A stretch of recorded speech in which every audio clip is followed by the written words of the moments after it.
գիտեի 1 տարվա վաղեմություն պահանջող վարույթով էին։ Գրոհ էր, բառից բուն իմաստով գրոհ էր, մենք այդպիսի բան չենք տեսել։ Այս գործընթացը ունի միայն քաղաքական ուղղություն։ Շատ ակնհայտ է, որ վարչապետը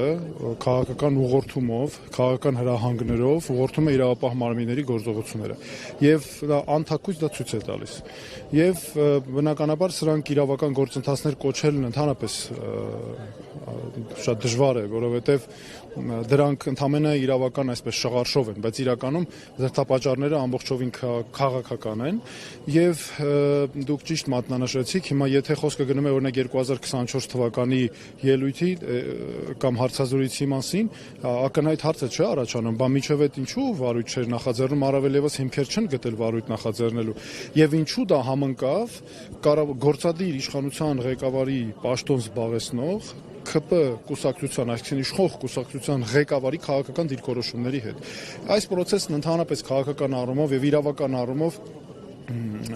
առումով ընդհանրապես այստեղ կամայականության մասին է խոսքը, իսկ քաղաքական առումով հստակ ուղղորդում է, տեսեք ինչ է տեղի ունենում։ Առհասարակ պետական պաշտոնյաները նրանք ունեն հստակ պարտականություններ, լիազորություններ, իրավասության շրջանակ եւ նրանք ինչ են անում, թաքնվում են այն շղարշի ներքո, ասում են մենք որպես հավատավոր մարդիկ, չէ, մի քանի հոգի կան այնտեղ նախարար, մի քանի падգամավորներ կան, կառավարության ղեկավարը եւ դրա տակ թաքնվելով սկսում են տարածել ատելություն եկեղեցու վերաբերյալ, փորձում են անհատական ինչ-որ անձերի միջև հարց դնել, բայց իրականում սա միայն եկեղեցականներին նաև վարկաբեկելու հաշվին հայոց եկեղեցին վարկաբեկելու փորձ է, հեղինակազրկելու փորձ է եւ չնայած նաև Վարշավե տեղի ունենում ակնհայտ հայ առաքելական եկեղեցու նկատմամբ եւ նաև ատելության հովանավորություն։ Տեսեք ինչ է տեղի ունենում, անհանդուրժողականություն։ Ժողովուրդը բաժանված է, ել ավելի խորանում է պառակտումը մեր հասարակությունում։ Անվտանգության այս աստիճան ծայրահեղ վտանգավոր խնդիրների ֆոնին մենք ունենք անվտանգության առավել մեծ մարտահրավերների հրահրում, առաջացում հենց երկրի ներսում եւ այնպես որ այսօրվա գործընթացը ես կառաջարկեի հենց դիտարկել այս կոնտեքստում եւ սա ոչ թե գիտեք ինչ որ կռահում ենք կամ սա հստակ գնահատական է, որը հիմնված է փաստերի վրա։ Սա ուզում եմ շատ հստակ ընդգծենք։ Իշխանությունները ձեր հայտարարություններին ուշադրությամբ հետևում են եւ օրինակ Բագրատ Սրբազանենց գործի հետ կապված անդրադարձել էին ձեր դիտարկումներին, ասում էին իսկ ձայնագրությունների մասին ինչ կարող եք ասել եւ այլը, բայց դուք ինչպես ձեր խոսքում նշեցիք, թիրախում եկեղեցին է հաշվի առնելով, որ մի սրբազանին փորձում են ահաբեկչության այսպես ծրագրավորող ներկայացնել, մյուսին էլ արդեն կոչեր հնչեցնող։ Առհասարակ ես ուզում հստակ ընդգծել, որ քաղաքական գործընթացներում բռնության կոչ, ատելություն, չգիտեմ, նմանատիպ որևէ երևույթ չի կարող տեղի ունենալ։ Դա առհասարակ պետք է բացառվի, որովհետև դա է պահանջում ժողովրդավարությունը, դա է պահանջում իրավունքի գերակայությունը։ Այստեղ խոսքը բոլորովին այլ բանի մասին է։ Տեսեք, ես քանի որ կա քրեական վարույթ նախաձեռնված, անմեղության կանխավարկածի սկզբունքը գործում է եւ իհարկե այդ քննությունը քաղաքական ակնհայտ դրդապատճառներով է, բայց ամեն դեպքում process-ը գնում է։ Իմ ասածը, իմ խոսքն այն մասին է, որ սրանից զատ երկրում իրավական կամայականություն է առհասարակ տիրում, որովհետև քաղաքական բարձրաստիճան պաշտոն զբաղեցնող անձինք, որոնք ունեն կոնկրետ լիազորություններ, օգտագործելով իրենց ազդեցությունը, կատարում են անօրինական գործողություններ։ Հիմա եկեք ընդամենը երկու տեսակի արարք վերլուծենք։ Հայաստանի կառավարության ղեկավարը հայտարարում է, որ եւ սպառնում է նաեւ կա չհրապարակված եւ չհերքված անգամ ինֆորմացիա, որ իրավապահ մարմիններին հանձնարարված է անձնական կյանքի վերաբերյալ մեր եկեղեցականների հավաքել տեղեկություններ։ Դրանից բացի, տեսեք ինչ է տեղի ունենում, խտրականություն է ակնհայտ, այսինքն կրոնական պատկանելիության, հայացքներով եւ այլն պայմանավորված, նաեւ եկեղեցու սպասավոր լինելու հիմքով պայմանավորված խտրականություն է ակնհայտ քարոզվում եւ անհանդուրժողականություն հրահրվում է թշնամանք։ Սրանք արվում են իշխանական ազդեցությունն օգտագործելով, իշխանական լիազորություններն օգտագործելով, կազմակերպված հստակ դերաբաշխումով, սրանք քրեորեն պատժելի արարքներ են եւ այս քրեորեն պատժելի արարքների հովանավորությունը ստացվում է անում է անում են կոնկրետ բարձրաստիճան պաշտոնատար անձինք վարչապետի ղեկավարությամբ, ընդ որում այստեղ կարևոր է նաև ընդգծել, որ նրանք կուսակցության իշխող կուսակցության անդամներ են, իշխող կուսակցության վերնախավն է, այսինքն այս ամենը նաև ծառայեցվում է քաղաքական շահերի։ Երբ որ օրինակ Նիկոլ Կներեք, որ Փաշինյանը հրահանգել է անձնական կյանքի մասին տեղեկություններ, թե իր ստատուսներից դատելով։ Չէ, ստատուսներից չէ, կա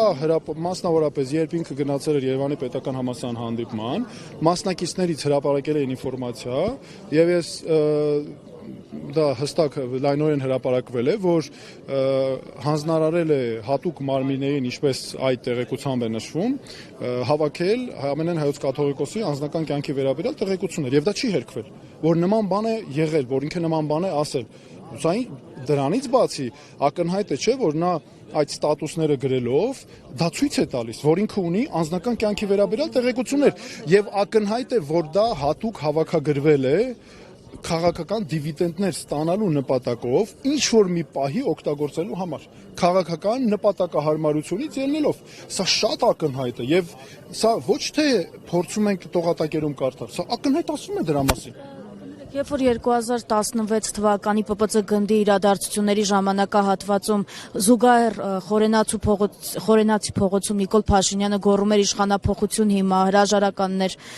այդ ժամանակահատվածում երկրի նախագահի պահանջում, այդ ինչպես էր այդ ամենը դիտարկվում քաղաքական, իսկ հիմա այս ամենը դիտարկվում ահաբեկչական։ Տեսնում եք հիմա սա ակնհայտ հենց դա է, չէ՞, այդ մասին է։ Սա տեսեք, բայց սա ինչ է նշանակում։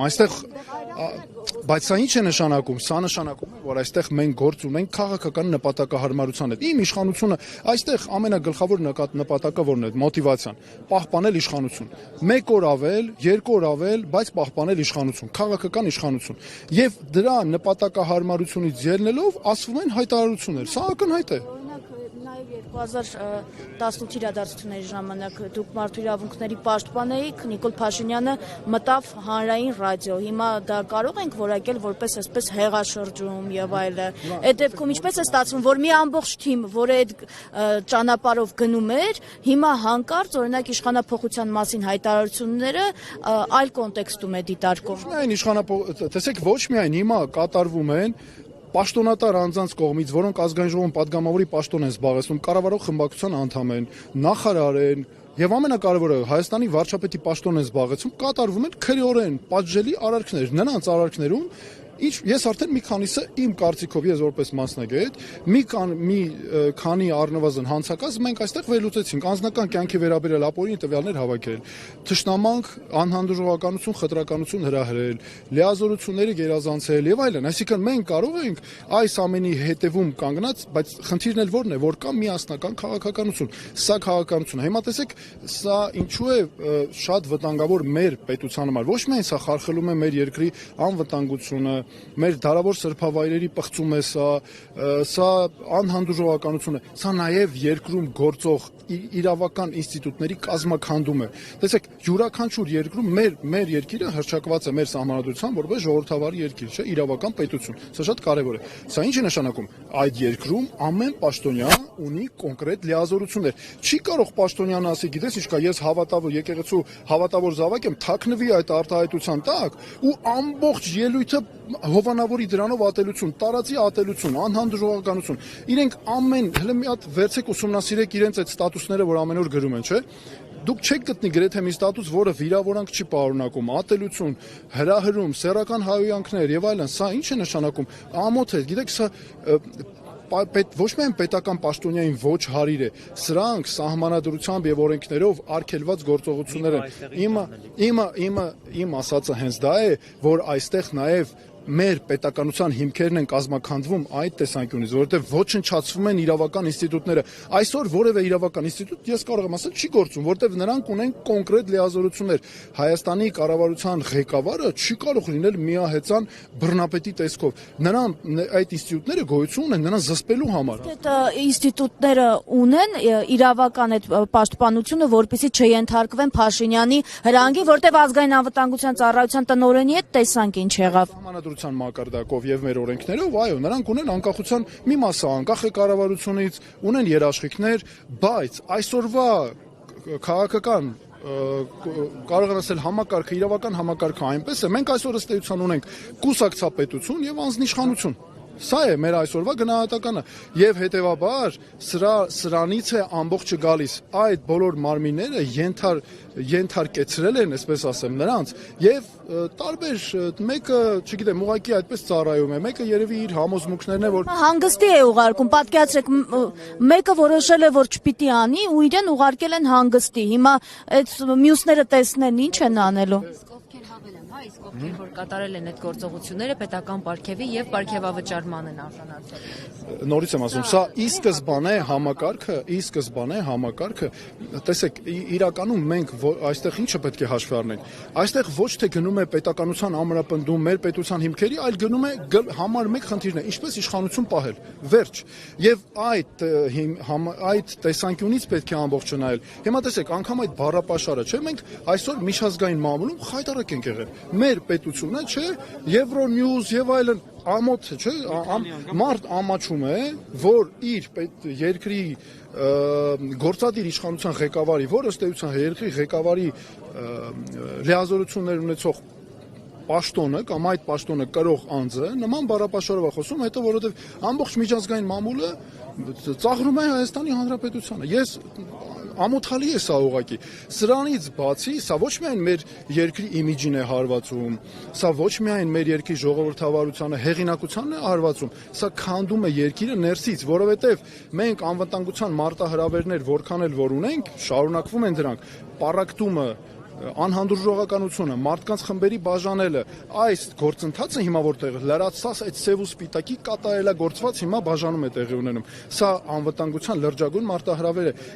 այսինքն մարտահրավերը ապակայունացման է տանում երկիրը։ Եվ չասենք, որ ադրբեջանական զավթողական ծրագրերում սրանք այս ամեն ինչ տեղի ունեն, սրանք նվերներ են, սրանք գոհարներ են, որոնք ադրբեջանական զավթողական ծրագրերի համար են։ Տեսեք, ադրբեջանական զավթողական ծրագրերից է այսօր հայոց առաքելական եկեղեցին հռչակված է որպես թշնամի, որպես, չգիտեմ, պատերազմի քարոզիչ, իրենք այս վերջում թեմեր բացեցին, իրենց այսպես կոչված հոգևոր, չէ, որոնք պետք է իբր Էջմիածնում եւ Երևանում գործեն։ Արդեն Ադրբեջանի նախագահը դիմել է ՄԱԿ-ին պաշտոնապես, ես սա ուզում եի պաշտոնական մենք հայտարարություն անեինք, չհասցրեցինք։ Ադրբեջանի նախագահը պաշտոնապես դիմել է ՄԱԿ-ին այդ արևմտյան այսպես կոչված ադրբեջանցիների վերադարձի եւ այդ խնդրի հետ կապված։ Դրան անմիջապես հաջորդեց ընդամենը մի քանի օր առաջ եղել եւ մի քանի օր հետո էլ դրանից նորից էլի Թուրքիայում ընդունվեց իսլամական պետությունների այդ հայտնի Էրդողանի հետ հանդիպմանը զուգընթաց այդ ժամանակը։ Այդ ժամանակ ուրեմն հետևյալ ժամանակագրական հերթականությամբ եղան իրադարձություններ։ Ստամբուլում տեղի ունեց Անկարայում ներողություն, տեղի ունեցավ հատուկ միջոցառում, որից հետո նվիրված այսպես կոչված արևմտյան Ադրբեջան այդ վերադարձի հարցերին, դրանից հետո, չէ, Ստամբուլի հռչակագրի չեմ ասում, դրանից հետո Ադրբեջանի նախագահը հատուկ նամակով դիմել է Միավորված ազգերի կազմակերպությանը եւ ակնկալում է պատասխան։ Մեր տեղեկություններով նա նաեւ դիմել է Եվրամիությանը։ Եվրամիության, եթե չեմ սխալվում, խորհրդարանին։ Դրանից հետո նոր ընդունվեց այն հռչակագիրը, որ այս քանի օրը քննարկվեց, որտեղ 26-րդ կետում Հայաստանի Հանրապետությունը ներկայացում է հայ ժողովուրդը, Հայաստանը ներկայացում է որպես իսլամոֆոբ երկիր, ներկայացում է որպես ջարդարար, որ բռնի տեղահանել է եւ այլն, որով հիմքեր են ստեղծում այդ այսպես կոչված արևմտյան ադրբեջանցիների վերադարձի համար։ Ավելին, նրանք այս ժամանակահատվածում, քանի որ մեր երկրի արտաքին օրակարգից դուրս է եկել բոլոր մեր անվտանգությանը վերաբերող հարցերը, այդ վակուումը լրացվում է ամբողջ ադրբեջանական ինֆորմացիայով ստացվել է այստեղ ապացուցվում է կամաց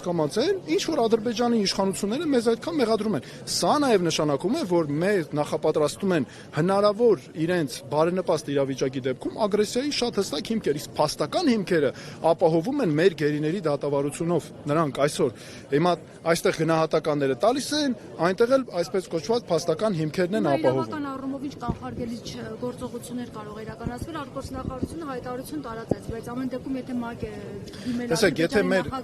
այստեղից ինչ գործողություններ մեր արտաքին քաղաքական օրակարգից դուրս են եկած կարևորագույն հարցեր, որոնք Հայաստանի անվտանգության այսպես հենասյունն են կազմում։ Օրինակ, չկա ընդհանրապես մեր զավթած տարածքներից ադրբեջանական զինված ուժերի դուրս գալը։ Մի հատ էլ մենք գնանք մեր գյուղերը տեսնենք, արդյոք կարող են մեր քաղաքացիները սահմանամերձ գյուղերում անվտանգ զգալ, երբ որ մի քանի 100 մետր այն կողմ ադրբեջանական զինված ծառայողներ են։ Հասկանում եք, այսինքն տեսեք, հիմա